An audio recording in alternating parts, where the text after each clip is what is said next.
ఢిల్లీలో రైతులు శాంతియుతంగా నిరసన చేపట్టిన సందర్భంగా కేంద్ర ప్రభుత్వం ఇచ్చిన హామీని నెరవేర్చి నల్ల చట్టాలను తొలగించి చనిపోయిన రైతులకు నష్టపరిహారం చెల్లించాలని సిఐటియు వరంగల్ జిల్లా కార్యదర్శి ముక్కెర రామస్వామి డిమాండ్ చేశారు. లేకుంటే రాబోవు ఎన్నికల్లో రైతులు ప్రజలు బీజేపీకి గుణపాఠం చెప్తున్నారని ఆయన పేర్కొన్నారు. ఢిల్లీలో రైతులు చేపట్టిన ఆందోళనలో రైతులపై పోలీసులు జరిపిన కాల్పుల్లో చనిపోయిన రైతుకు ₹1 కోటి ప్రభుత్వం ప్రకటించాలని డిమాండ్ చేస్తూ కరీమాబాద్ ప్రధాన రహదారిపై సిఐటియు ఆధ్వర్యంలో నల్ల బ్యాడ్జీలు ధరించి నిరసన కార్యక్రమం నిర్వహించారు. ప్రభుత్వానికి వ్యతిరేకంగా నినాదాలు చేశారు.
పడతా ఉన్నాం.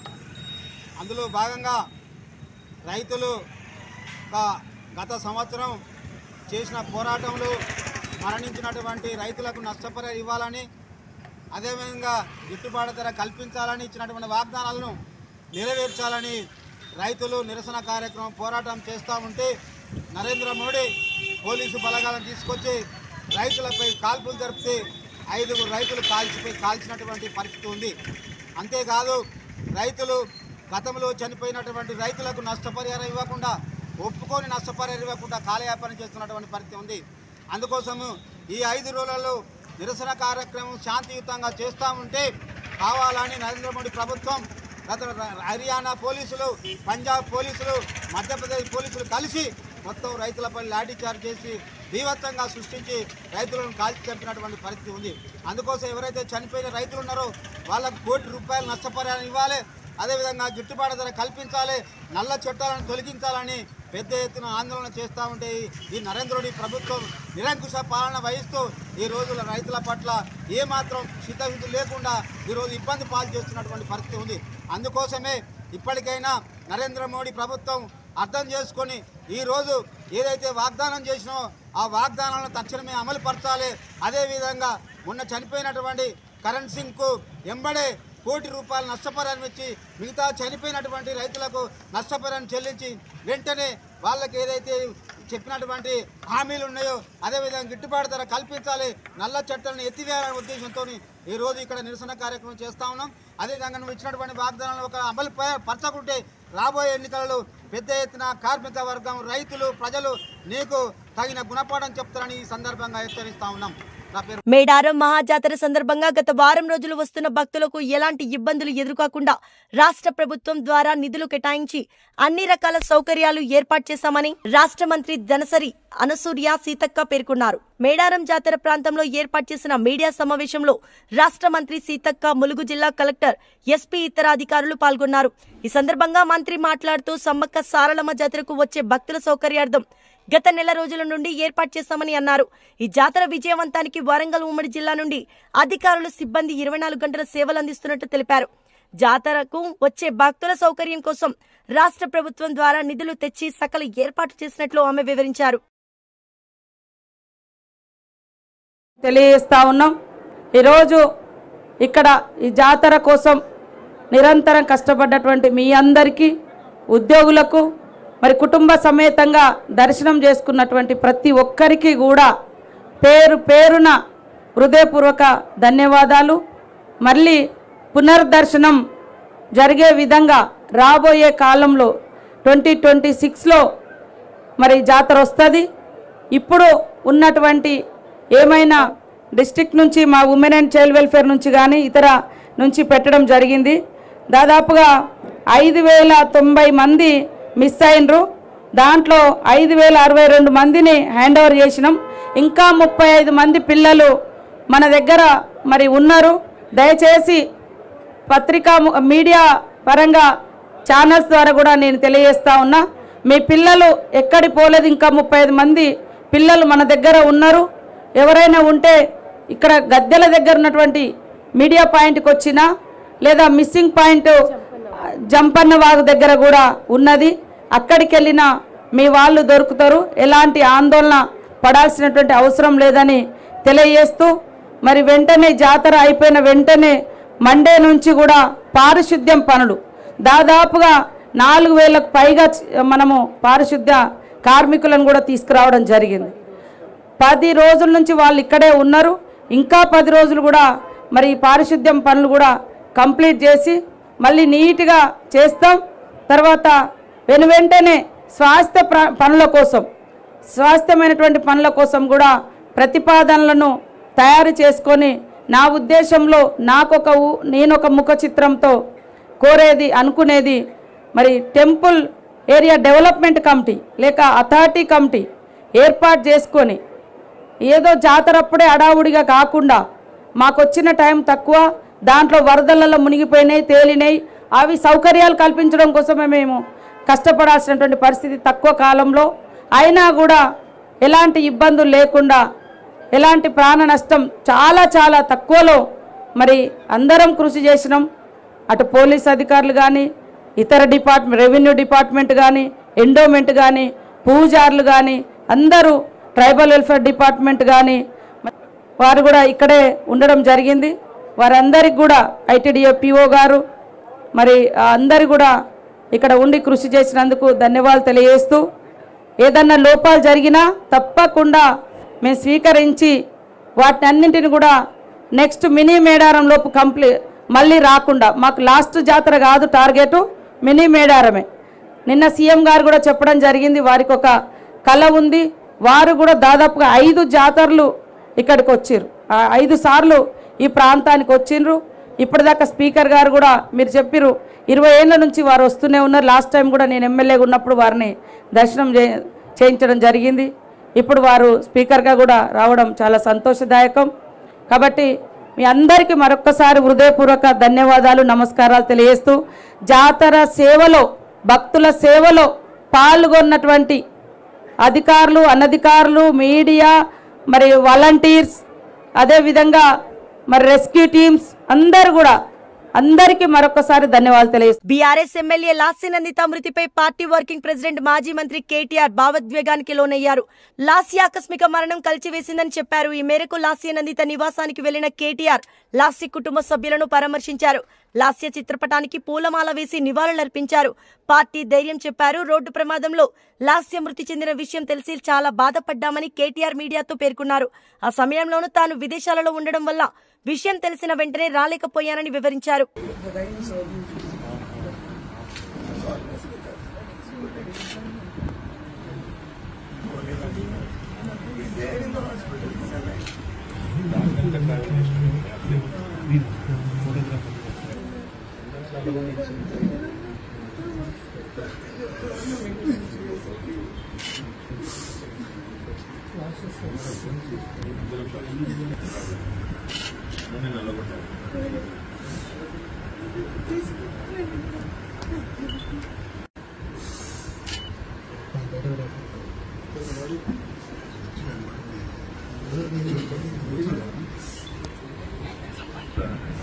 అసెంబ్లీలో రానన్న నాకు హాస్పిటల్ రానన్న రేపండి పరిస్థితి తీసుకొని వచ్చి చేయడం కాదు ఆ సన్నగా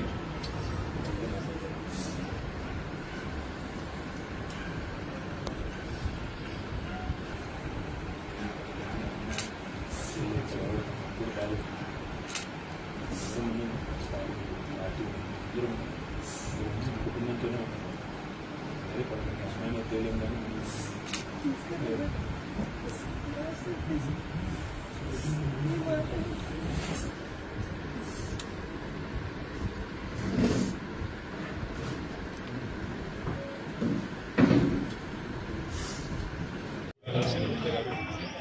ఎలక్షన్ ప్రచారంలో కానీ ఇంతకుముందు గతంలో కార్పొరేట్గా పనిచేశారు. వాటి కూడా నాకు చాలా సన్నిహితంగా ఒక చెల్లెలాగా దగ్గరగా పనిచేసిన సోదరి వాళ్ళ మా మధ్యన లేరు అంటే అందరూ కూడా బాధపడతాం. ఇంకో పాటు ఆ కుటుంబానికి సంవత్సరం కిందటనే పెద్ద దిశలా ఉన్న కంటోన్మెంట్లో 5 సార్లు శాసనసభ్యుడిగా పనిచేసిన సీనియర్ ఎమ్మెల్యే సాయన్న గారు సంవత్సరం కిందట వారు మరణించిన తర్వాత వారి ఎమ్మెల్యే గారు కూడా కుటుంబానికి భగవంతుడు ప్రసంగించారు. శోకాతత్వ సందర్భంగా మనోధైర్యంతో నిబ్బరంతో ఉండాలని వారికి ఉండగా మేమందరం కూడా పార్టీ పరంగా గౌరవ కేసీఆర్ గారితో పాటు పార్టీ పరంగా అందరం కూడా ఉంటాం. వారికి ఏ కష్టం వచ్చినా ఏ దుఃఖం వచ్చినా ఏ రకమైన అవసరం వచ్చినా అందరం కూడా అండగా సోదరులాగా నిలబడతాం. వారికి తెలియజేస్తుంది. కంటోన్మెంట్ ప్రజలు కూడా మంచి మెజారిటీతో అమ్మాయిని గెలిపించారు. వారికి కూడా మరణం తప్పకుండా వారందరికీ కూడా పార్టీ అండగా ఉంటుంది.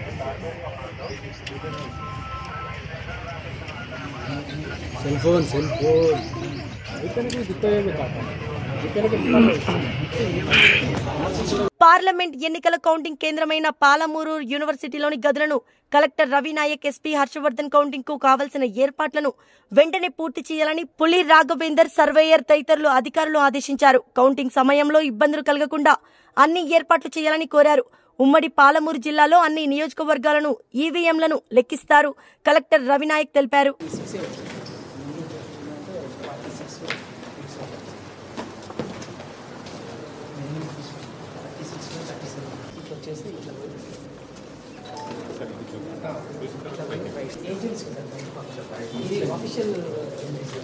వచ్చాయనుకోండి 6 బదులు 10, 12 టేబుల్స్ కూడా పెట్టుకోవచ్చు. वो स्ट्रॉन्ग रूम रहेगा, वहाँ से कैसे बना देंगे फिर आ जाएगा. मटेरियल लेके आ जाएंगे. एजेंट्स बाहर से आए. If at all we are having more come to men possible.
బయట నుంచి చూసుకున్నారా ఎంత హైట్ ఉంది ఏంటి అని? వచ్చి మళ్ళీ సేమ్ ఎన్నో బయటకి వేస్తాం. ఆఫీసర్స్ ఇక్కడ కొంచెం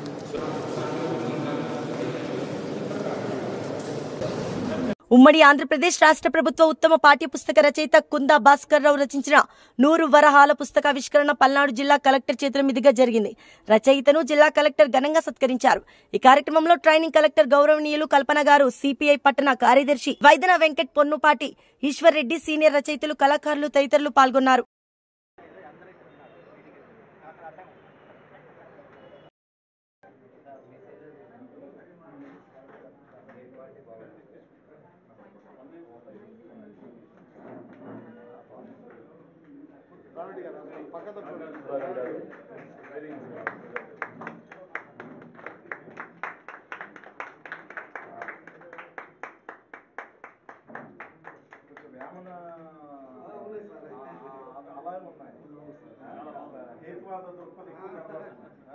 Please, thank you. Please, 1 minute, madam, please. 10వ తరగతి వరకు పిల్లలందరికీ కూడా ఫార్మేటివ్ అసెస్మెంట్లు జరుగుతుంది. అందువల్ల ఆ కార్యక్రమం పిల్లల సమక్షంలో పెడితే బాగుంటుందని చెప్పి అనుకున్నాం. సో వాళ్ళు అందుబాటులో లేకపోవటం వల్ల ఈ కార్యక్రమం సడన్గా మొన్న రాత్రే ఏ టాపిక్ పెడితే బాగుంటుందని చెప్పి అనుకొని ఇది ఒక పెద్దల్లాగా మనం పిల్లలకి సందర్భం అవసరం లేకపోయినా మనం పెద్దల వరకు కూడా ఆస్వాదించగలిగే ఒక టాపిక్ తీసుకుంటే బాగుంటుందని చెప్పి పోతన భాగవతం కానీ లేకపోతే రామాయణ కవులు అనుకున్నాం. భాగవతం ఖచ్చితంగా పిల్లలు వినాల్సింది. పోతన భాగవతం ఖచ్చితంగా పిల్లల సమక్షంలోనూ మనం పెట్టుకునే అంశం కాబట్టి అది పక్కన పెట్టి మన వరకు కూడా ఈ రామాయణ కవులు వారి యొక్క నవ్యత అన్న టాపిక్ని మనం ఇచ్చి జస్ట్ ఒక్కరోజు ముందే ఇవ్వటం ఒక రకంగా మీ అందరినీ ఇబ్బంది పెట్టినట్టే టైం ఇవ్వకపోవటం. కానీ మనందరం కూడా రసజ్ఞులు కాబట్టి అందరికీ కొంతమేరకు అవగాహన ఉంటుంది కాబట్టి అది కూడా ఆస్వాదిస్తారని చెప్పి నేను ఆశిస్తున్నాను. ఇది ఒకటి. రెండోది ఏంటంటే రామాయణ కవులు అనగానే నాకు పెద్దగా ఇది టాపిక్ నాకు ఎందుకు వచ్చిందో కూడా తెలియదు కానీ బట్ నేను చదువుకునేటప్పుడు మనకి నన్నయ్య మహాభారతంతో ఆంధ్రీకరణ చేశారు. ఆదికవి వాగన శాసనుడు మనకి అవైలబుల్లో ఉన్న తొలి గ్రంథంగా మన మహాభారతం చెప్తున్నాం. సో ఆయనకి సెకండ్ ద్విపద కవులు అంటే ఏపీ కాంగ్రెస్ అధ్యక్షురాలు వైఎస్ షర్మిల కుమారుడు రాజారెడ్డి మ్యారేజ్ రిసెప్షన్ ఘనంగా నిర్వహించారు. రాజారెడ్డి ప్రియల వెడ్డింగ్ రిసెప్షన్ శంషాబాద్ లోని ఓ ప్రైవేట్ హోటల్లో గ్రాండ్ గా జరిగింది. రాజస్థాన్ లో వివాహం కావడంతో రిసెప్షన్ గ్రాండ్ గా చేయాలని ప్లాన్ చేశారు. ఈ వేడుకకు కాంగ్రెస్ అధ్యక్షులు మల్లికార్జున్ ఖర్గే, ఏఐసిసి జాతీయ ప్రధాన కార్యదర్శి KC Venugopal, Telangana CM Revanth Reddy, Telangana Congress incharge Deepa Das Munshi, KVP సహా పలువురు కాంగ్రెస్ నేతలు హాజరయ్యారు. వీరితో పాటు రాజకీయ, వ్యాపార, క్రీడా, సినీ రంగానికి చెందిన పలువురు ప్రముఖులు వధూవరులను ఆశీర్వదించారు.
కాంగ్రెస్ లోకి వలస పర్వం కొనసాగుతుంది. డిప్యూటీ మేయర్ శ్రీలత శోభన్ రెడ్డి కాంగ్రెస్ కండువ కప్పుకున్నారు. పార్టీ కండువ కప్పి పార్టీలోకి ఆహ్వానించారు దీపా దాస్ మున్షి.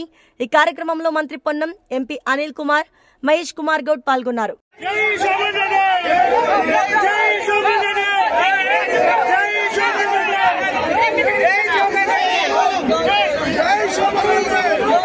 ప్రధాని నరేంద్ర మోదీ ఇవాళ గుజరాత్ లోని ద్వారక వద్ద అతిపెద్ద ఐకానిక్ కేబుల్ బ్రిడ్జ్ సుదర్శన సేతును ప్రారంభించారు. ఈ సందర్భంగా ఆయన ఇక్కడికి ద్వారకాధీశ్ ఆలయాన్ని సందర్శించారు. శ్రీకృష్ణుడి ప్రత్యేక పూజలు చేశారు. అంతేకాదు నీట మునిగిన పౌరాణిక ప్రాశస్త్య నగరం ద్వారకాను సందర్శించేందుకు ప్రధాని మోదీ ఆక్సిజన్ మాస్క్ పెట్టుకుని సముద్ర జలాల్లోకి దిగారు.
విశాఖపట్నంలోని ఆర్కే బీచ్ లో ఫ్లోటింగ్ బ్రిడ్జ్ పర్యాటకులకు అందుబాటులోకి వచ్చింది. 1,60,00,000తో జగన్ ప్రభుత్వం ఈ బ్రిడ్జ్ ని ఏర్పాటు చేసింది. రాజ్యసభ సభ్యుడు వైవి సుబ్బారెడ్డి, మంత్రి గుడివాడ అమర్నాథ్ ఆదివారం ఈ బ్రిడ్జ్ ని ప్రారంభించారు.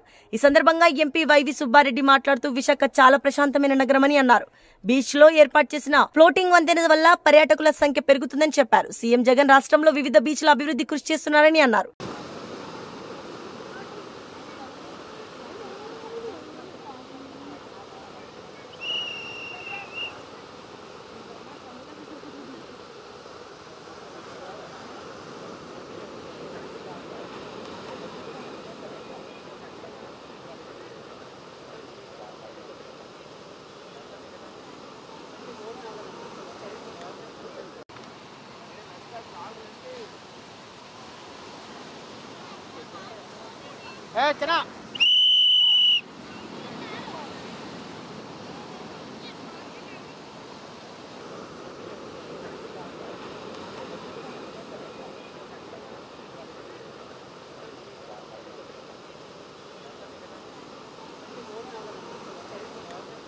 మేడారం మహాజాతర సందర్భంగా గత వారం రోజులు వస్తున్న భక్తులకు ఎలాంటి ఇబ్బందులు ఎదురుకాకుండా రాష్ట్ర ప్రభుత్వం ద్వారా నిధులు కేటాయించి అన్ని రకాల సౌకర్యాలు ఏర్పాటు చేశామని రాష్ట్ర మంత్రి దనసరి అనసూయ సీతక్క పేర్కొన్నారు. మేడారం జాతర ప్రాంతంలో ఏర్పాటు చేసిన మీడియా సమావేశంలో రాష్ట్ర మంత్రి సీతక్క, ములుగు జిల్లా కలెక్టర్, ఎస్పీ, ఇతర అధికారులు పాల్గొన్నారు. ఈ సందర్భంగా మంత్రి మాట్లాడుతూ సమ్మక్క సారలమ్మ జాతరకు వచ్చే భక్తుల సౌకర్యార్థం గత నెల రోజుల నుండి ఏర్పాటు చేశామని అన్నారు. ఈ జాతర విజయవంతానికి వరంగల్ ఉమ్మడి జిల్లా నుండి అధికారులు, సిబ్బంది 24 గంటల సేవలు అందిస్తున్నట్టు తెలిపారు. జాతరకు వచ్చే భక్తుల సౌకర్యం కోసం రాష్ట్ర ప్రభుత్వం ద్వారా నిధులు తెచ్చి సకల ఏర్పాటు చేసినట్లు ఆమె వివరించారు. తెలియజేస్తా ఉన్నాం. ఈరోజు ఇక్కడ ఈ జాతర కోసం నిరంతరం కష్టపడ్డటువంటి మీ అందరికీ, ఉద్యోగులకు, మరి కుటుంబ సమేతంగా దర్శనం చేసుకున్నటువంటి ప్రతి ఒక్కరికి కూడా పేరు పేరున హృదయపూర్వక ధన్యవాదాలు. మళ్ళీ పునర్దర్శనం జరిగే విధంగా రాబోయే కాలంలో 2026లో మరి జాతర వస్తుంది. ఇప్పుడు ఉన్నటువంటి ఏమైనా డిస్ట్రిక్ట్ నుంచి మా ఉమెన్ అండ్ చైల్డ్ వెల్ఫేర్ నుంచి కానీ ఇతర నుంచి పెట్టడం జరిగింది. దాదాపుగా 5,090 మంది మిస్ అయినరు. దాంట్లో 5,062 మందిని హ్యాండ్ ఓవర్ చేసినాం. ఇంకా 35 మంది పిల్లలు మన దగ్గర మరి ఉన్నారు. దయచేసి పత్రికా మీడియా పరంగా ఛానల్స్ ద్వారా కూడా నేను తెలియజేస్తా ఉన్నా, మీ పిల్లలు ఎక్కడి పోలేదు. ఇంకా 35 మంది పిల్లలు మన దగ్గర ఉన్నారు. ఎవరైనా ఉంటే ఇక్కడ గద్దెల దగ్గర ఉన్నటువంటి మీడియా పాయింట్కి వచ్చినా, లేదా మిస్సింగ్ పాయింట్ జంపన్న వాగు దగ్గర కూడా ఉన్నది, అక్కడికి వెళ్ళినా మీ వాళ్ళు దొరుకుతారు. ఎలాంటి ఆందోళన పడాల్సినటువంటి అవసరం లేదని తెలియజేస్తూ, మరి వెంటనే జాతర అయిపోయిన వెంటనే మండే నుంచి కూడా పారిశుద్ధ్యం పనులు దాదాపుగా 4,000కు పైగా మనము పారిశుద్ధ్య కార్మికులను కూడా తీసుకురావడం జరిగింది. 10 రోజుల నుంచి వాళ్ళు ఇక్కడే ఉన్నారు. ఇంకా 10 రోజులు కూడా మరి పారిశుద్ధ్యం పనులు కూడా కంప్లీట్ చేసి మళ్ళీ నీట్గా చేస్తాం. తర్వాత వెంటనే స్వాస్థ్యమైనటువంటి పనుల కోసం కూడా ప్రతిపాదనలను తయారు చేసుకొని, నా ఉద్దేశంలో నేనొక ముఖ చిత్రంతో కోరేది, అనుకునేది, మరి టెంపుల్ ఏరియా డెవలప్మెంట్ కమిటీ లేక అథారిటీ కమిటీ ఏర్పాటు చేసుకొని, ఏదో జాతరప్పుడే అడావుడిగా కాకుండా, మాకు వచ్చిన టైం తక్కువ, దాంట్లో వరదలలో మునిగిపోయినాయి, తేలినాయి, అవి సౌకర్యాలు కల్పించడం కోసమే మేము కష్టపడాల్సినటువంటి పరిస్థితి తక్కువ కాలంలో. అయినా కూడా ఎలాంటి ఇబ్బందులు లేకుండా, ఎలాంటి ప్రాణ నష్టం చాలా చాలా తక్కువలో మరి అందరం కృషి చేసినాం. అటు పోలీస్ అధికారులు కానీ, ఇతర డిపార్ట్మెంట్, రెవెన్యూ డిపార్ట్మెంట్ కానీ, ఎండోమెంట్ కానీ, పూజారులు కానీ, అందరూ ట్రైబల్ వెల్ఫేర్ డిపార్ట్మెంట్ కానీ వారు కూడా ఇక్కడే ఉండడం జరిగింది. వారందరికి కూడా ఐటీడీఏ పిఓ గారు మరి అందరు కూడా ఇక్కడ ఉండి కృషి చేసినందుకు ధన్యవాదాలు తెలియజేస్తూ, ఏదన్నా లోపాలు జరిగినా తప్పకుండా మేము స్వీకరించి వాటిని అన్నింటిని కూడా నెక్స్ట్ మినీ మేడారం లోపు మళ్ళీ రాకుండా, మాకు లాస్ట్ జాతర కాదు టార్గెట్, మినీ మేడారమే. నిన్న సీఎం గారు కూడా చెప్పడం జరిగింది, వారికి ఒక కళ ఉంది. వారు కూడా దాదాపుగా 5 జాతరలు ఇక్కడికి వచ్చిర్రు. 5 సార్లు ఈ ప్రాంతానికి వచ్చిండ్రు. ఇప్పటిదాకా స్పీకర్ గారు కూడా మీరు చెప్పిర్రు 20 ఏళ్ళ నుంచి వారు వస్తూనే ఉన్నారు. లాస్ట్ టైం కూడా నేను ఎమ్మెల్యేగా ఉన్నప్పుడు వారిని దర్శనం చేయించడం జరిగింది. ఇప్పుడు వారు స్పీకర్గా కూడా రావడం చాలా సంతోషదాయకం. కాబట్టి మీ అందరికీ మరొక్కసారి హృదయపూర్వక ధన్యవాదాలు, నమస్కారాలు తెలియజేస్తూ జాతర సేవలో, భక్తుల సేవలో పాల్గొన్నటువంటి అధికారులు, అనధికారులు, మీడియా, మరి వాలంటీర్స్, అదేవిధంగా మరి రెస్క్యూ టీమ్స్ అందరూ కూడా అందరికీ మరొకసారి ధన్యవాదాలు తెలియజేస్తాను. బీఆర్ఎస్ ఎమ్మెల్యే లాస్య నందిత మృతిపై పార్టీ వర్కింగ్ ప్రెసిడెంట్ మాజీ మంత్రి కేటీఆర్ భావోద్వేగానికి లోనయ్యారు. లాస్య ఆకస్మిక మరణం కలిచివేసిందని చెప్పారు. ఈ మేరకు లాస్య నందిత నివాసానికి వెళ్లిన కేటీఆర్ లాస్య కుటుంబ సభ్యులను పరామర్శించారు. లాస్య చిత్రపటానికి పూలమాల వేసి నివాళులర్పించారు. పార్టీ ధైర్యం చెప్పారు. రోడ్డు ప్రమాదంలో లాస్య మృతి చెందిన విషయం తెలిసి చాలా బాధపడ్డామని కేటీఆర్ మీడియాతో పేర్కొన్నారు. ఆ సమయంలోనూ తాను విదేశాలలో ఉండడం వల్ల విషయం తెలిసిన వెంటనే రాలేకపోయానని వివరించారు.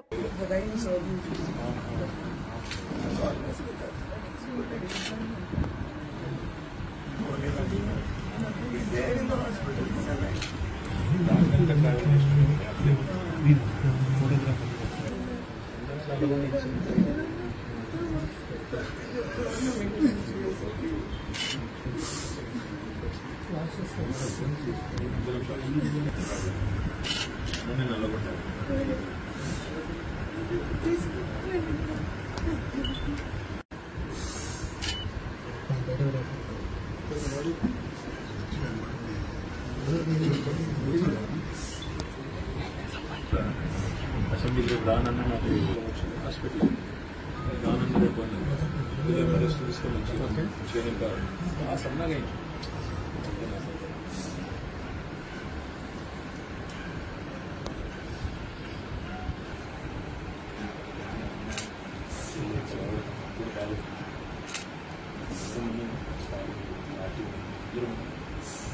కుటుంబంతోనే అదే పడమైన తేలిం కానీ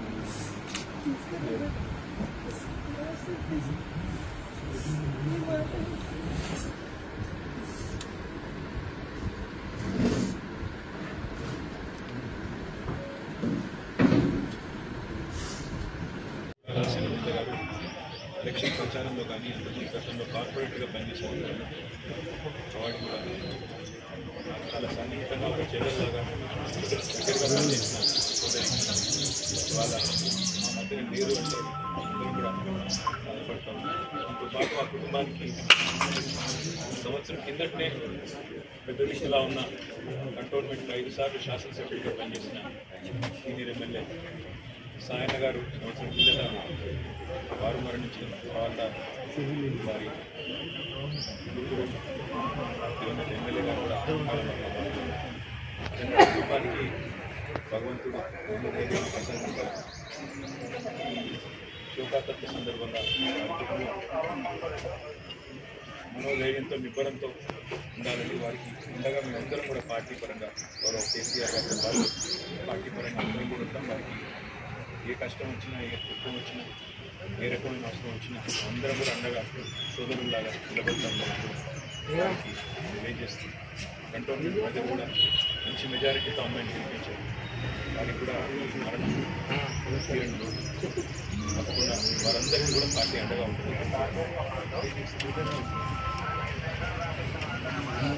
సెల్ ఫోన్